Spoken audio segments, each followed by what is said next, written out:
एबे पाणीपागକୁ ନେଇ ଆସିଲା ବହୁତ ବଡ଼ ଖବର। ବର୍ତ୍ତମାନ ସମୟରେ ସୃଷ୍ଟି ହେଉଥିବା ଆଣ୍ଡାମାନରେ ଘୂର୍ଣ୍ଣିବଳୟଟି ଲଘୁଚାପ କ୍ଷେତ୍ର ରୂପ ନେବାକୁ ଯାଉଛି ବଙ୍ଗୋପସାଗରରେ ଏବଂ ଏହା କ୍ରମଶଃ ଘନୀଭୂତ ହୋଇ ଓଡ଼ିଶା ଆଡ଼କୁ ମୁହାଁଇବ ନେଇ ଆକଳନ ଚାଲିଛି।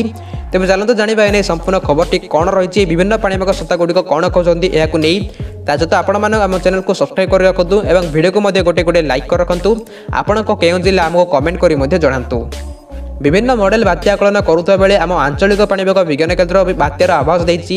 आंचलिक पाणीपाग विज्ञान केन्द्र आकलन अनुसार 24 ରୁ 26 तारिख मध्य राज्य में बात्या हो पारे।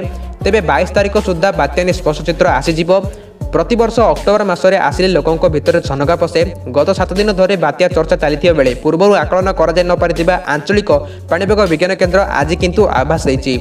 दक्षिण अंडमान सागर में एक घूर्णिबलय सृष्टि होती जहाँकि समुद्र पतन ठार 3.1 किलोमीटर पर्यंत लंबी। घूर्णिबलय अधिक घनीभूत हो 20 तारिख में लघुचाप क्षेत्र में परिणत होवर संभावना रही। 21 तारिख बेलू बात्या फनीर गतिपथ को यह फॉलो करें लघुचापटी। 24 ରୁ 26 तारिख मध्य ओडिशा रे बात्या संभावना रही।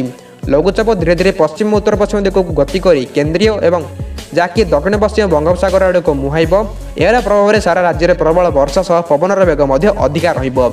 विभिन्न मॉडल जेपरिक अमेरिकार पाणीपाग जीएफएस एवं यूरोपियन ECMWF एवं अन्य प्रकार जहाँकि विंडीर आकलन अनुसार 24 तारिख बेलू राज्य में बात्या संभावना रही। सेहीपरि अमेरिकार मॉडल जीएफएस एवं यूरोपियन मॉडल जहाँकि बात्या नहीं आकलन करिसेंती।